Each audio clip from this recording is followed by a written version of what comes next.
Hey there, friends. Have you ever woken up one morning, looked at your life and wondered, when did it stop being mine? Maybe you're a parent who's poured your heart and soul into raising your kids, and now, in your later years, it feels like your days revolve around their needs, their schedules, their demands. You love them dearly, but somewhere along the way, you've started to feel like a servant in your own life. Sound familiar? I've been there, and I know how heavy that weight can feel. But here's the truth, you don't have to live that way. Your golden years are meant to shine for you.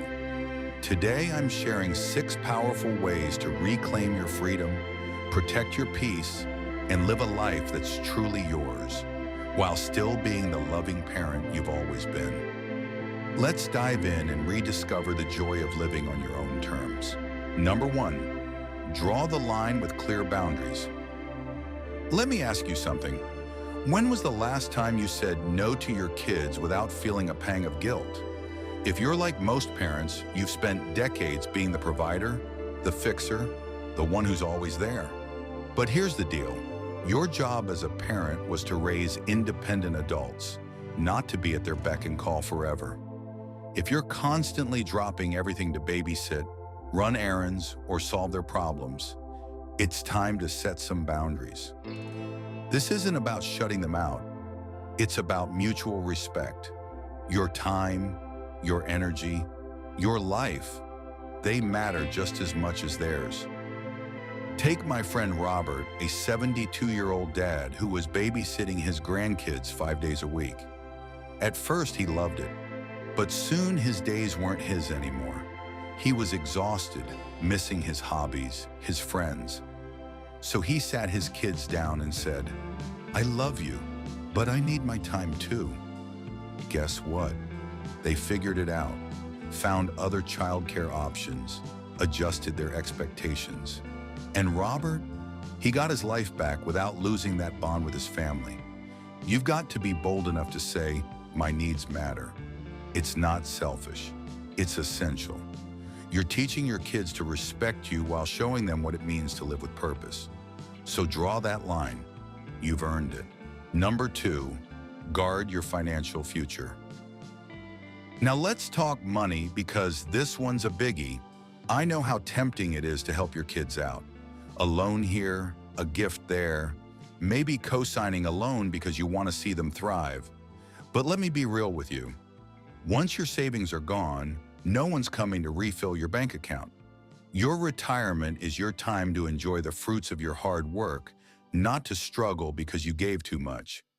Helping your kids is wonderful, but sacrificing your financial security, that's a trap. I knew a guy named Harold, 74 years old, who kept bailing out his son from one bad financial decision after another. Every time the son promised to pay him back, but the money never came. Harold was dipping into his retirement savings, putting his own future at risk. Finally, he said, "Enough." He stopped the handouts, and you know what?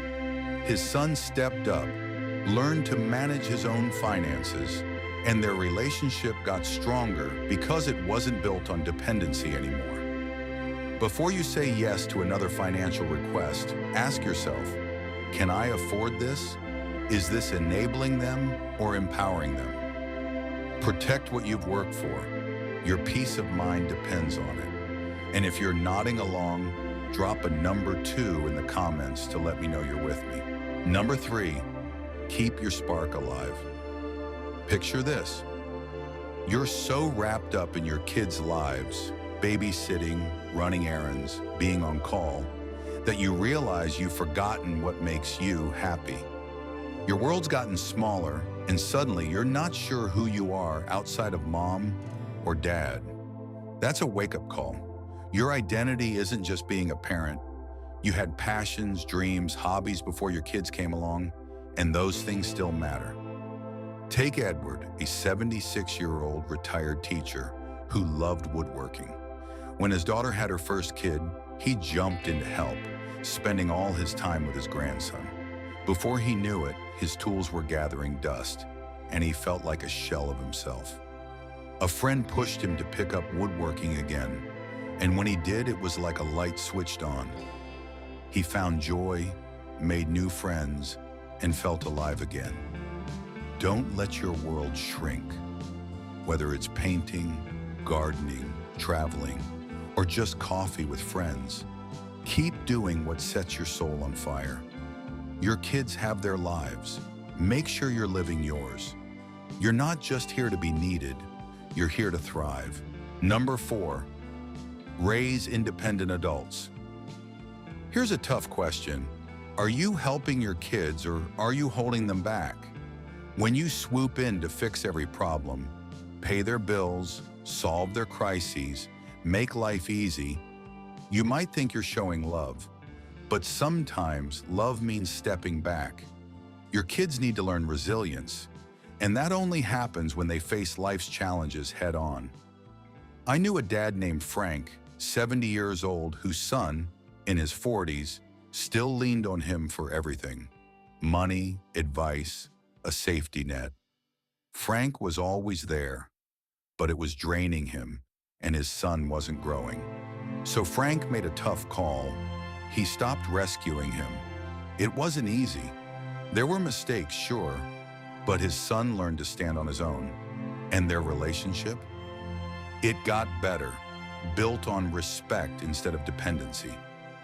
Guide your kids, support them, but don't carry their burdens. Let them fall and get back up. That's how you raise adults who thrive, and how you free yourself to live your own life. If this resonates, drop a number 4 in the comments. Number 5, find your own happiness. This one hits deep. How many of you have tied your happiness to your kids? Waiting for their calls, feeling hurt when they're too busy, letting your mood swing based on their attention? I get it. It's natural to want to feel close. But here's the truth. Your happiness can't depend on anyone else, not even your kids. When you let their actions control how you feel, you're giving away your power. Take Eleanor, 73, who used to feel crushed every time her son canceled plans or forgot to call. She felt unappreciated, like her worth was tied to his attention. Then she decided to take control. She joined a book club, started hiking with friends, rediscovered her love for painting.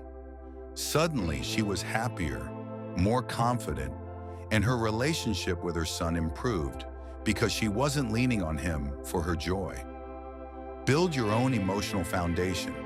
Friends, hobbies, passions. Your kids love you, but they can't be your everything. Your happiness is in your hands. Own it. Number 6, protect your peace. Let me tell you something straight. You are not a limitless resource. Your time, your energy, your well-being, they're precious. Yet so many of us feel obligated to say yes to every request. Babysitting, loans, last-minute favors. But every time you say yes when you want to say no, you're giving away a piece of your peace.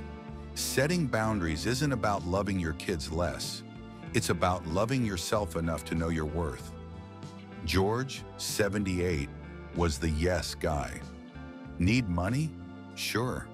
Need help moving? He'd cancel his plans. Need a last-minute babysitter? He'd drop everything. But he was exhausted and his kids started expecting it. One day he decided to say no when it didn't feel right. He still helped when he wanted to, but he stopped overextending himself. His kids were shocked at first, but they learned to respect his limits, and their relationship grew stronger. Boundaries aren't walls.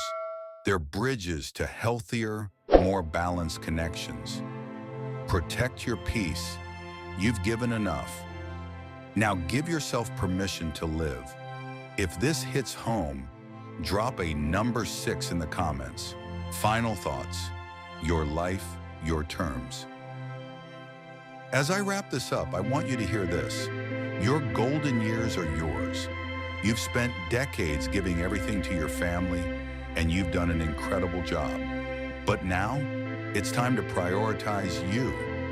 This isn't about turning away from your kids, it's about finding balance. Love them fiercely, but don't let their needs eclipse your own. Support them, but don't sacrifice your well-being. Help when you can, but never at the cost of your dreams, your peace, your life. So take a moment. Which of these 6 steps do you need to focus on? Maybe it's setting boundaries, protecting your finances, or rediscovering your passions. Whatever it is, start today. You deserve a life that's vibrant, fulfilling, and yours. Drop a comment below and share one thing you're going to do to reclaim your freedom. Your story might inspire someone else. And if this resonated with you, hit that like button, subscribe, and share this with someone who needs to hear it. Let's keep this conversation going. Here's to living your golden years on your terms. Bold, free, and full of joy. I'll see you in the next one.